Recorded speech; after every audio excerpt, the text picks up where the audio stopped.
But now with the final payment deadline fast approaching, he's falling short. Well, we just need to keep working, piece by piece, minute by minute. Eustace Conway had walked the land of Turtle Island for 30 years, tracing every trail, climbing every hill, and studying every tree. He knew it like the back of his hand, or so he thought.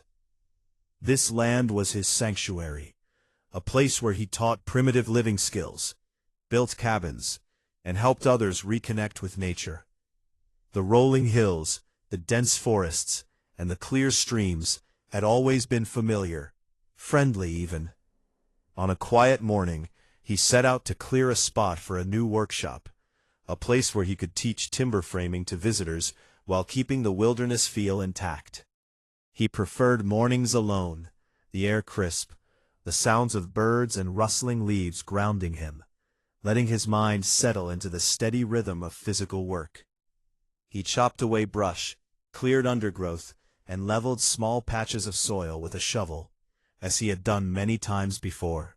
The work was simple, predictable, peaceful. He was alone, and that solitude, the physical rhythm, and the smell of soil all made the hours pass calmly. Then, without warning, the shovel hit something solid, much harder than the packed earth he had been breaking through. The sound reverberated in his hands, and he stopped immediately. At first he thought it was bedrock, but bedrock does not crack when struck. It does not reveal curved edges when you brush the soil away. And bedrock certainly does not make your heart race in a way that twists your stomach into knots.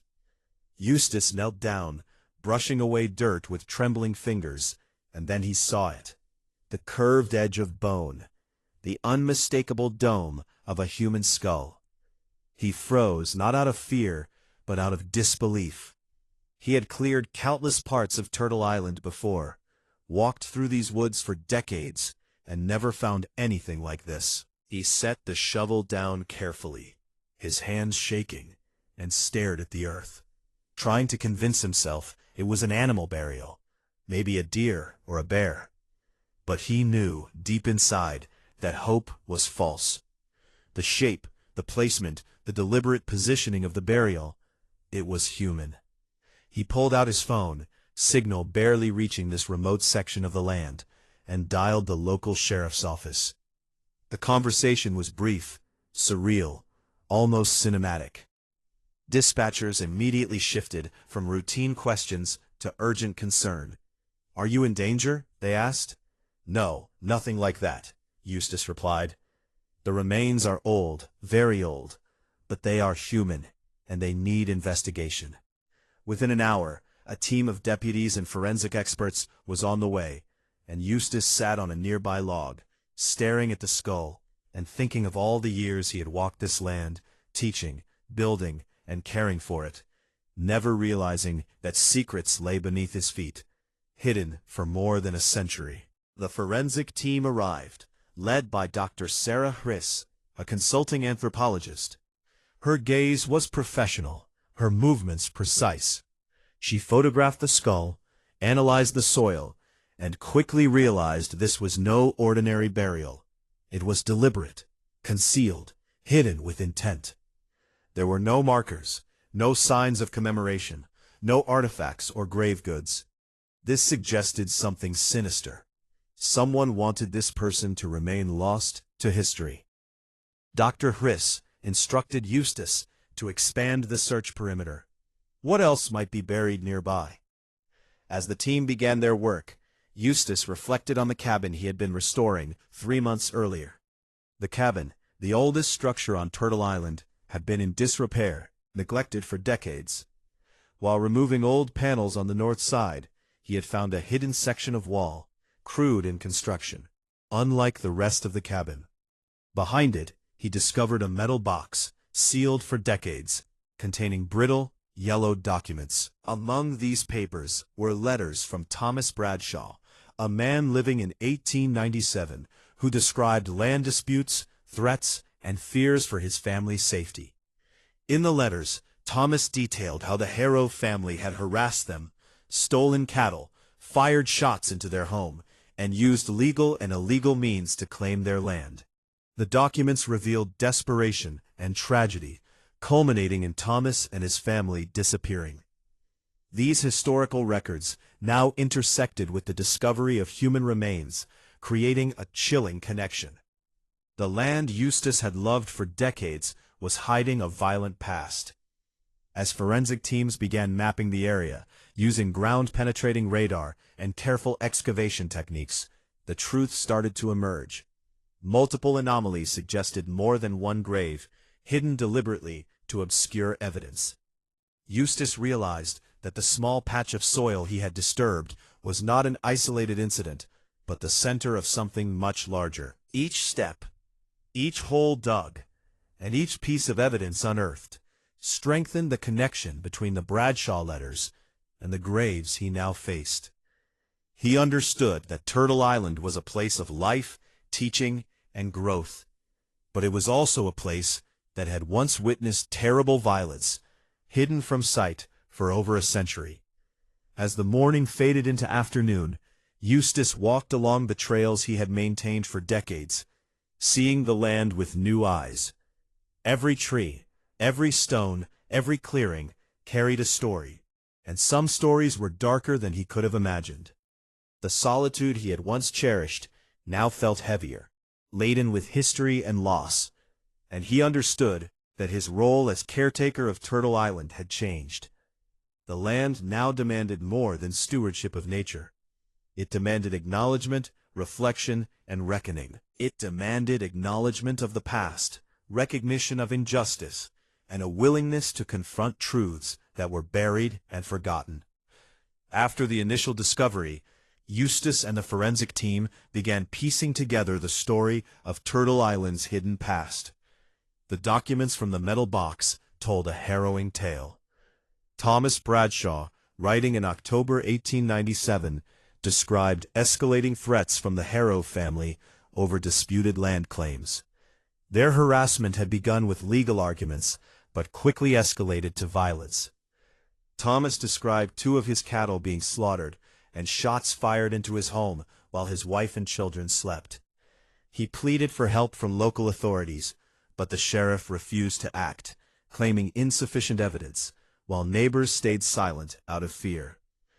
The letters instructed future generations to hide key documents, deeds, and maps in secret locations, ensuring that if tragedy struck, the truth could survive.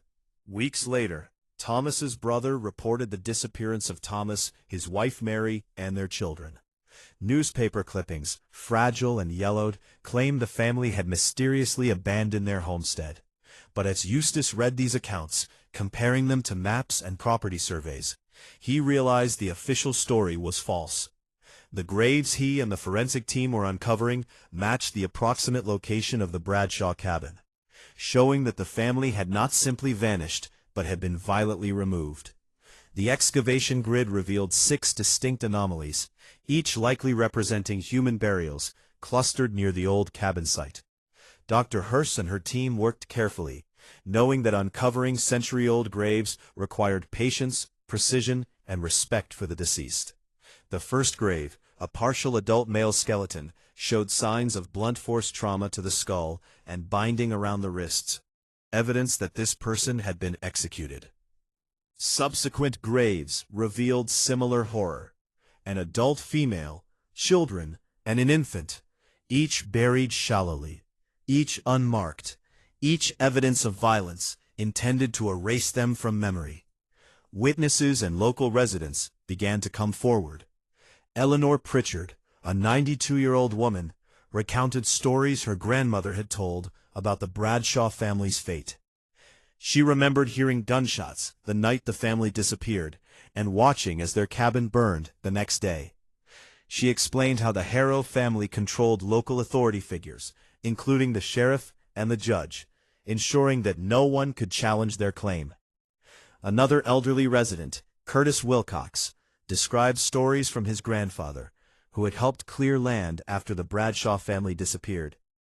He spoke of blood, threats, and the burning of the cabin to hide evidence. Each story, each fragment of memory, confirmed that the documents and physical evidence were connected, revealing a century-old crime. As news of the discovery spread, journalists arrived, cameras flashing, microphones ready. Eustace, protective of Turtle Island and respectful of the deceased, initially avoided media attention, but eventually agreed to a documentary crew.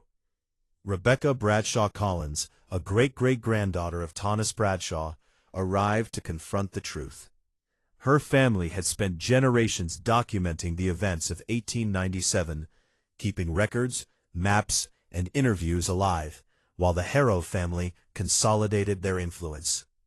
Rebecca shared hand-drawn maps marking 6 suspected burial sites, which matched perfectly with the forensic excavation grid.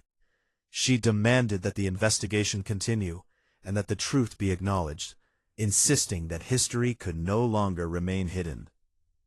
Eustace was faced with a moral dilemma. Turtle Island was his sanctuary, built over 30 years as a place of learning and connection. Revealing these graves would change its purpose forever, drawing attention, controversy, and potential legal challenges.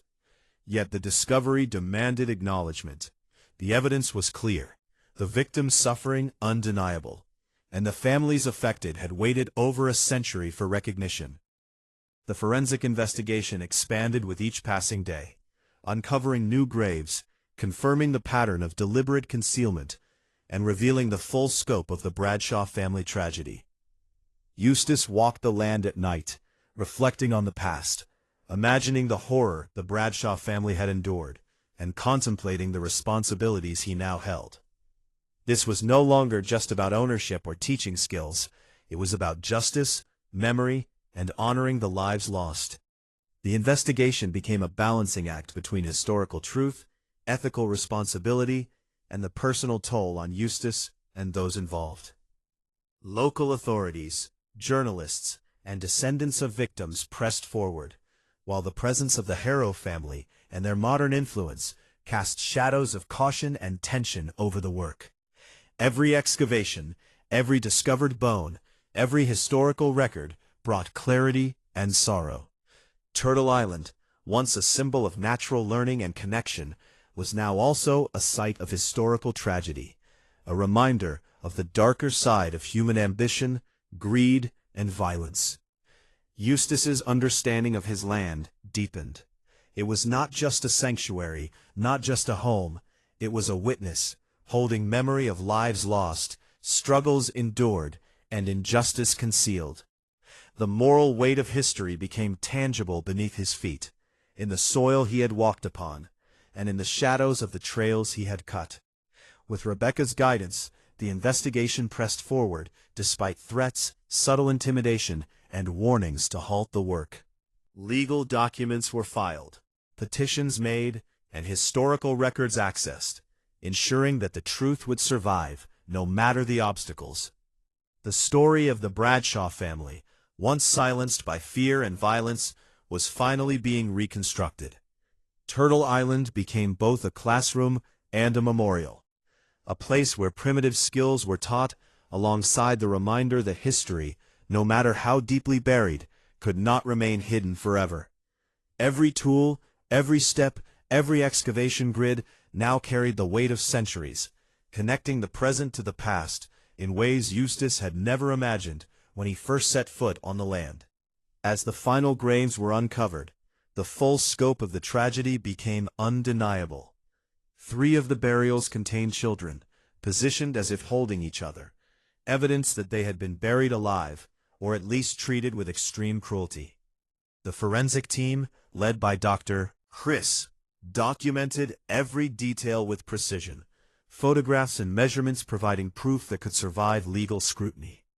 Eustace, who had once seen Turtle Island purely as a place of teaching and solitude, now walked the land with reverence and sorrow.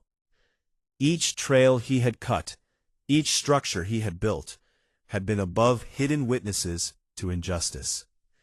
Rebecca Bradshaw Collins continued her work tirelessly, presenting genealogical research, letters, maps, and oral histories to build a comprehensive narrative of the Bradshaw family's fate.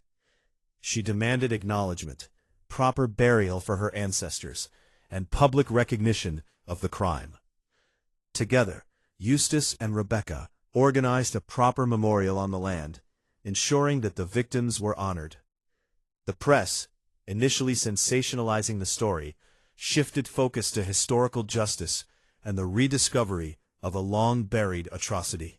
Community members, including elderly residents who had carried stories for generations, attended the ceremonies, witnessing the burial of the Bradshaw family with dignity. Eustace transferred ownership of the burial sites to Rebecca's family, recognizing their right to give proper respect and closure. The Hargrove family, descendants of the perpetrators, objected legally, claiming property rights and defamation, but public opinion, historical evidence, and media scrutiny limited their ability to interfere. Over months, the investigation concluded formally, confirming what the letters, graves, and oral histories had revealed. The Bradshaw family, 7 members in total, had been murdered, their deaths concealed by deliberate burial and false claims of abandonment. The revelation caused ripple effects in the region. Businesses, political positions, and social influence tied to the Hargrove name were questioned. While no legal charges could be brought against descendants for crimes over a century old, the exposure of historical injustice reshaped the narrative of local history. Turtle Island itself was transformed. No longer solely a sanctuary for primitive living skills, it became a symbol of remembrance, resilience, and historical responsibility. Visitors who came to learn woodworking, firemaking, and wilderness survival also encountered the story of the land, its hidden tragedies, and the importance of confronting past injustices. Eustace reflected on his role, understanding that stewardship of land extended beyond physical maintenance to moral and historical guardianship. He realized that silence, even protective, could no longer be justified when truth and justice were at stake. The discovery of the graves, combined with Rebecca's research and community testimony, ensured that the Bradshaw family would finally be remembered properly. Memorials, ceremonies, and the recording of their story preserved their lives and struggle for future generations. The land itself, which had once been a witness to atrocity, was now a site of acknowledgement, reflection, and education. Eustace continued teaching primitive skills, but did so alongside stories of Turtle Island's history, connecting students to the land not only through action, but through awareness of the past. The moral lesson was clear. Some secrets refuse to stay buried. No matter how long, no matter how deep, the truth has a way of emerging, carried by those who remember, by those willing to act, and by those who refuse to let injustice be forgotten. Through the combined efforts of descendants, historians, forensic experts, and conscientious landowners, over a century of silence was broken. The Bradshaw family, once erased from public memory, was restored to history, honored properly in their resting place, and acknowledged for the courage and tragedy of their lives. Turtle Island, forever changed, stood as a testament to the enduring power of truth, justice, and the responsibility of those who hold knowledge of the past. For Eustace Conway, the discovery reshaped not just his understanding of the land, but his understanding of duty, morality, and the long shadows of history that reach even into places of peace and learning. The final words on the memorial, simple yet profound, captured the essence of what had been uncovered. Murdered for defending what was theirs. Remembered for their courage. In this way, Turtle Island transformed into a place of both living and memory, a bridge between past and present, teaching the skills of survival, reflection, and the importance of standing for truth, no matter how long it takes. And so, Eustace Conway, Rebecca Bradshaw Collins, and the community ensured that while the land once concealed horror, it would now preserve justice, memory, and acknowledgement for generations to come, proving that the voices of the past, no matter how long silent, can always be heard when someone is willing to listen and act. After the graves were uncovered, and the Bradshaw family story confirmed, life on Turtle Island could never return to the way it had been.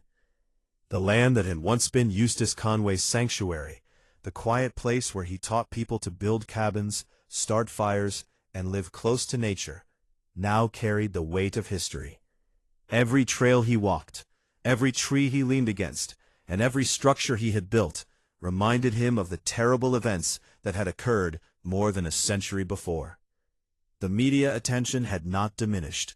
Reporters continued to arrive, cameras in hand, microphones ready to capture any word from Eustace, Rebecca, or the forensic team. Questions were often pointed and uncomfortable. What did you feel when you saw the children's remains? Did you ever imagine that Turtle Island had such a dark past? Do you feel responsible in any way? Eustace answered with careful honesty. He explained that he had loved the land for decades, but that its hidden past demanded acknowledgement. He described the process of discovery, the forensic investigation, and the letters he had found in the hidden metal box, explaining how each piece of evidence told a story of violence, loss, and injustice. People listened, riveted, as the narrative unfolded. Many were shocked that such a peaceful, wild sanctuary could have been the site of such horror. But even as the media attention grew, Eustace also faced personal challenges. Students who had attended Turtle Island workshops now asked difficult questions. Parents expressed concern about sending children to a place where graves had been hidden for over a century. Visitors sometimes hesitated to step onto trails they had once walked freely, afraid or uneasy. Eustace realized that teaching primitive skills now came with a new responsibility, ensuring that those who visited Turtle Island understood its history, respected it, and approached the land with reverence. He began weaving the story of the Bradshaw family into lessons about connection to the land, resilience, and morality. He explained that land holds memory, that every hill, every creek, every clearing could bear witness to events long past.